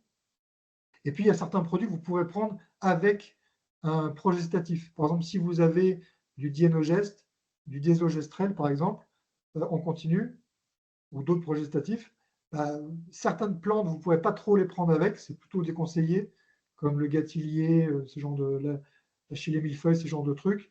Mais certains compléments, vous pouvez tout à fait les prendre avec vos pilules, sans problème. Et par exemple, la vitamine D, c'est incontournable dans l'endométriose. Incontournable. Il faut toutes, vous devriez prendre de la vitamine D. La vitamine D, elle est bonne pour les os, les calcium, mais elle est anti-inflammatoire, anti-proliférative. Et il y a une étude contrôlée randomisée, donc contre placebo, en double aveugle, qui a montré que des femmes qui prenaient un placebo ou des femmes qui prenaient de la vitamine D, des femmes atteintes d'endométriose, hein, celles qui prenaient la vitamine D, baisse des douleurs pelviennes, baisse des marqueurs inflammatoires dans le sang, augmentation de la capacité antioxydante du corps, avec de la vitamine D. Hein. Et les femmes qui ont l'endométriose ont des carences en vitamine D encore plus fortes que les femmes qui n'ont pas d'endométriose. Ça, c'est connu dans diverses maladies inflammatoires. Quand vous avez une maladie inflammatoire, le stress oxydatif et l'inflammation, ça accélère la destruction de la vitamine D dans le corps.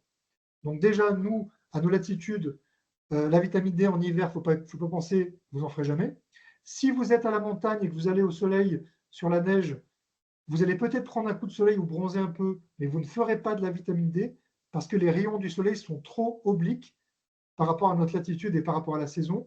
Et donc, comme la longueur d'onde n'est pas la bonne, vous ne faites pas de la vitamine D en hiver, même si vous rougissez ou vous allez au soleil en hiver. Hein. Ça ne marche pas. Donc, forcément, automne-hiver, votre taux de vitamine D va chuter. Vous êtes déjà encore plus à risque de carence en vitamine D que la population générale. Or, la vitamine D vous protégerait. Vous voyez ? Donc la vitamine D, j'en ai mis par exemple dans la gamme de compléments que j'ai formulés. Donc oui, il y a beaucoup de substances. C'est assez c'est vaste, hein. Ça peut aller de la vitamine B9, B6, B12, zinc, magnésium, oméga 3, vitamine D, curcumine, quercétine, probiotiques, PEA, CBD. Alors, je sais qu'en Suisse, vous tournez pas mal au CBD. Vous étiez, par exemple, par rapport aux autres pays voisins, beaucoup plus ouvert, entre guillemets, ou en tout cas moins restrictif sur la législation. Par exemple, nous, en France, maintenant, c'est toléré. Au début, c'était interdit. On ne savait pas trop si c'était interdit ou toléré. C'était un peu entre deux, on ne savait pas trop. Ensuite, il y avait un flou, ce qui fait que le CBD n'avait pas de statut légal. Et puis, depuis quelques mois, maintenant, le CBD est autorisé comme complément alimentaire. Voilà. Mais donc, ça fait partie de tous les trucs que vous pouvez faire. Ouais, mais il n'y a pas que le CBD. J'entends pas, le micro est fermé. Je ne m'arrête plus. Hein. Oui, c'est très bien. Je ne m'arrête plus. En C'est plus, je suis très un peu brouillon, donc je pars dans Comme mes on pensées. dit, je vous inviterai à conclure cette question. Non, si vous voulez ajouter quelque chose par rapport à ça, c'est volontiers. Sinon, peut-être qu'on peut encore. Il y a encore deux choses Oui. sur le chat. La première chose, c'est une personne qui rebondit sur la question justement du fer en disant est-ce qu'il est possible ou peut-être qu'il y a des astuces justement pour réduire le flux sanguin, pour justement pas perdre du sang, donc pas perdre du fer, Bah, etc. oui. Eh ben, alors justement, euh, ça peut paraître bizarre, mais quand on connaît les mécanismes, c'est tout à fait logique. Le fait de faire baisser l'inflammation et le stress oxydatif va diminuer le saignement. En fait, plus vous avez d'inflammation, alors dans l'utérus, mais pas que, hein, même dans tout le corps, hein, plus vous avez d'inflammation, plus les règles seront hémorragiques et importantes. C'est pour ça que, par exemple, la cannelle, le romarin, ça diminue la cannelle, par exemple, diminue les saignements. La cannelle, ça va agir principalement par des mécanismes antioxydants. Donc, en fait, plus vous aurez d'oxydation, plus vous aurez d'inflammation, plus vous aurez des saignements hémorragiques. Et au contraire, plus vous bloquerez l'oxydation et l'inflammation, moins vous aurez de règles hémorragiques. Et c'est ça le cercle vicieux infernal avec le fer médicamenteux. Plus vous prenez de fer médicamenteux, plus vous faites de l'inflammation, plus vous faites d'inflammation, plus vous avez des règles hémorragiques, plus vous perdez du fer, plus vous êtes anémié, plus vous prenez du fer. Après, ça ne va plus du tout. Donc, perfusion de fer. Perfusion de fer, ça fait une sorte de choc oxydatif quand vous le faites. Et en fait, vous en sortez pas. L'idée, c'est vraiment de diminuer l'inflammation. C'est pour ça que des substances comme le PEA, comme les oméga 3, même si les oméga 3 sont légèrement fluidifiants au niveau du sang, le fait qu'ils soient anti-inflammatoires, c'est une bonne chose. Donc euh, l'astuce, c'est d'agir sur ces paramètres-là. Et après, c'est vrai qu'il y a certaines plantes, comme la bourse à Pasteur, qui sont connues pour réduire un peu les règles hémorragiques. Donc, vous pouvez essayer la bourse à Pasteur, qui est peut-être la plante la plus connue, j'en parle dans mon gros bouquin, pour ça. Mais si on sait ce qu'elle a comme molécule dedans, on voit très bien comment ça agit. C'est des tanins, des flavonoïdes, ça agit par des mécanismes antioxydants et anti-inflammatoires. Donc pourquoi pas essayer la bourse à Pasteur? Et après, tout ce que vous pouvez faire qui est anti-inflammatoire, antioxydant, va aider à diminuer les règles hémorragiques. Et plus vous laisserez l'oxydation et l'inflammation prospérer, plus vous aurez des règles hémorragiques, plus vous serez carencé en fer, plus vous devrez prendre du fer, plus vous augmenterez l'inflammation. Je sais, ça peut paraître terrible parce qu'on a l'impression qu'on s'enfonce dans un cercle vicieux, mais déjà, dès qu'on a compris, on peut essayer de modifier et après, voilà, ça peut s'améliorer. Alors Après, peut-être peut-être une que la dernière. personne a de l'adénomiose ou des fibromes ou autre chose. Hein. Je ne sais pas, je ne connais pas le cas de la personne, mais déjà ça, voilà. Et j'ai même eu le cas d'une jeune femme qui avait des fibromes. Donc les fibromes, ça donne des saignements. Hein. Et ces fibromes ont diminué avec une alimentation anti-inflammatoire. C'est-à-dire, à l'échographie, les fibromes ont diminué.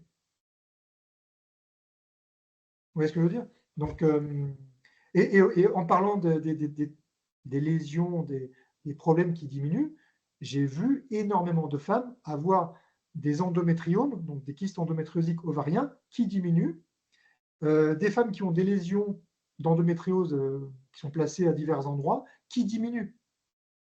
Bon, après, c'est de l'IRM ou des échographies, c'est peut-être pas fiable à 100%, mais en tout cas, à la même imagerie, les lésions, les kystes diminuent, vu X fois. Hein. C'est pas une anecdote pour une personne. Oui, donc ça vaut la peine de Oui, prendre en c'est souvent. considération. Alors, le plus terrible, ça je le dis, il faut taper, je ne tape pas, comment dire, sans raison, mais les médecins qui voient à l'imagerie ou qui lisent les rapports, qui voient que ça a diminué, ils n'y croient pas. Ils ne croient pas que c'est l'alimentation. Ils disent coup de bol, coup de chance, aucun rapport, coup de Il y a bol, d'autres ça n'a rien à paramètres voir. qui On le comptent. voit parfois, rarement, coup de bol. Voilà leur, ou certains disent impossible. Voilà, certains, c'est impossible. Je vous propose une dernière question peut-être et ensuite Oui. on va simplement conclure. Donc là, une personne qui pose la question. Donc, est-ce que les coenzymes Q10 peuvent augmenter l'évolution de l'endométriose ou est-ce que ça n'a pas de Non, risque ou d'incidence sur la non, non, maladie? non, non, non. La coenzyme Q10, donc c'est un antioxydant. Donc ça ne peut avoir que du positif. La coenzyme Q10 ne va certainement pas augmenter l'endométriose, c'est impossible. Dans le meilleur des cas, ça l'améliore. Ça, c'est la coenzyme Q10, on l'utilise beaucoup en fertilité, pour la qualité des ovocytes, mais ça peut s'utiliser dans l'endométriose pour le côté antioxydant, sans problème. La coenzyme Q10 ne va jamais empirer l'endométriose, ça peut que l'améliorer. Tous les antioxydants. Et d'ailleurs, on peut voir dans les études, dès qu'ils essayent un antioxydant, quel qu'il soit, acide alpha-lipoïque, coenzyme Q10, curcumine, quercétine, n'importe quel PEA, n'importe quel PEA n'est pas antioxydant, il est anti-inflammatoire. Mais dès qu'on essaye n'importe quel antioxydant, même vitamine E, vitamine C, tous les antioxydants améliorent l'endométriose. Soit les études humaines, elles sont surtout axées sur la douleur et les marqueurs inflammatoires. Et les études animales, c'est là où ils mesurent vraiment la disparition des lésions. Mais tous les antioxydants sont bénéfiques. Là, vraiment, ça, c'est clair et net. Vraiment, dans le pire des cas, ça ne marche pas. Mais ce qui est sûr, c'est que ça peut être que positif. Ça ne peut pas être négatif. Très bien, je vous remercie pour cette réponse. Il n'y a pas d'autres questions sur le chat. Je vous propose d'attendre peut-être une minute ou deux pour voir les gens remercient. Il y a des gens déjà qui... Ouais, déjà. Il y a des gens qui nous souhaitent une bonne soirée, une bonne nuit. Ils ont dû nous quitter. Moi, j'ai un mot de la Merci fin. beaucoup. Super, merci à vous toutes. Un petit mot de la fin, je dirais, n'ayez pas peur de ce que je vous ai. Alors pour certaines, parce que je sais que certaines connaissent déjà le sujet, bon, ça leur fait une petite piqûre de rappel, ça ne les surprend pas, mais celles qui vraiment ne sont pas au fait de l'alimentation anti-inflammatoire, anti-endométriose, elles pourraient trouver ça restrictif. Voilà, d'enlever certains groupes d'aliments, de mettre l'emphase sur d'autres groupes d'aliments, d'avoir des cuissons très douces. Ça peut paraître très, très restrictif, très, très contraignant. Vous n'êtes pas obligé de le faire à fond du jour au lendemain. Au pire, au début, piochez ce que vous arrivez à faire, faites-le progressivement. Si vous n'arrivez pas à tout faire, ce n'est pas grave. Essayez, faites au fur et à mesure. Moi, je mange comme ça depuis 10 ans. Ça fait 10 ans que je mange, peut-être même plus maintenant. J'ai 46 ans, j'ai des problèmes de santé depuis que je suis gamin. Donc, j'ai eu de l'arthrose à la vingtaine, donc ça fait 25 ans que j'ai de l'arthrose. J'ai eu des problèmes neurologiques, des problèmes de sommeil, des problèmes articulaires, des problèmes de thyroïde, des problèmes de fatigue chronique, des problèmes dans tous les sens. Donc, je mange comme ça depuis 10 ans. Au début, je ne l'ai pas fait à fond. Hein. Je faisais progressivement, je bidouillais, je faisais mal, je revenais, etc. Donc, c'est rare qu'une personne, du jour au lendemain, se mette à fond là-dedans. Le risque, ce serait que vous n'y arriviez pas, que vous pétiez un câble et que vous disiez non, je lâche l'affaire, pas possible, trop restrictif, ça me pourrit la vie, etc. Donc faites-le progressivement, à votre rythme. Peut-être que certaines y arriveront beaucoup mieux que d'autres, mais peu importe. Faites des améliorations, améliorez ce que vous pouvez améliorer. Certaines vont plus céder des compléments pour pallier un peu à ce qui fait défaut dans l'alimentation. Je ne parle pas forcément de carence, hein, je parle plutôt de réactions inflammatoires et autres. Donc voilà, faites-le à votre rythme. Faites-le pour vous, pour prendre soin de vous. Ne le faites pas comme une contrainte. Si vous le faites comme une contrainte, ça ne marchera jamais. Et si vous avez des troubles du comportement alimentaire, voilà, une tendance à être anorexique, boulimique, ou avoir en tout cas d'avoir un problème avec l'alimentation, c'est vrai que cette alimentation-là va être trop restrictive, ça va un peu générer de l'anxiété. Donc évitez, si vous avez des troubles du comportement alimentaire, parce que ça resterait une contre-indication. Par contre, si vous êtes tranquille, voilà, vous voulez essayer, faites-le progressivement, essayez. Ah, vous pouvez au fur et à mesure améliorer l'alimentation. Déjà, rien qu'une alimentation méditerranéenne, on sait déjà que ça améliore. Donc, allez vers ça, progressez. C'est ce que j'explique dans mon bouquin, au chapitre 6. On ne voit pas parce que j'ai mis un filtre. D'essayer d'abord le régime méditerranéen, en tout cas, et après d'aller peut-être vers sans gluten, sans produits laitiers, ce qui donne la plupart du temps des résultats spectaculaires, mais faites à votre rythme.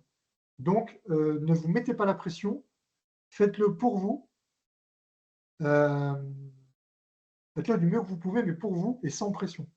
Ça, ce serait peut-être le conseil le plus important avant de se torturer à fond pour péter un câble et ensuite remanger voilà, pire qu'avant ou faire n'importe quoi. Un grand merci. Je passe la parole à Sandrine qui souhaite vous remercier et conclure. Merci beaucoup Fabien pour cette très Merci. bonne intervention et pour tout ce que vous nous avez appris. Et merci d'avoir pris le temps de construire ce moment aussi avec Nathalie, une de nos collègues. Et je tiens vraiment au nom de toute l'équipe, du comité, de toute l'équipe de l'association, vraiment de vous remercier pour ce que vous nous avez apporté ce soir et puis plus globalement pour tout ce que vous apportez à beaucoup de femmes atteintes. Et c'est vraiment un plaisir d'avoir pu collaborer avec vous et on espère avoir l'occasion de recollaborer avec vous pour oui, par exemple, choses. si vous voulez plus parler de la micronutrition, voilà, des solutions compléments alimentaires, substances naturelles, ça c'est un autre sujet qui est aussi long, hein. Je peux parler encore 2 heures là-dessus, hein. Donc voilà, c'est possible, il y a plein de sujets qu'on peut aborder. Donc, il y a de la matière au cas où si on avait quelque chose à voilà, faire. Mais en tout cas, merci beaucoup du temps que vous nous accordez et puis peut-être de futures collaborations, sait-on jamais. Donc vraiment, merci à vous. Merci à toi, Laetitia, d'avoir accepté de modérer ce moment. Et puis à toutes les personnes qui ont rendu ce moment possible. Et merci à toutes les personnes qui ont souhaité participer et celles qui auront la chance aussi de revoir ce replay. Donc merci vraiment à tous. Merci, à bientôt. Bonne soirée, merci. Bonne soirée.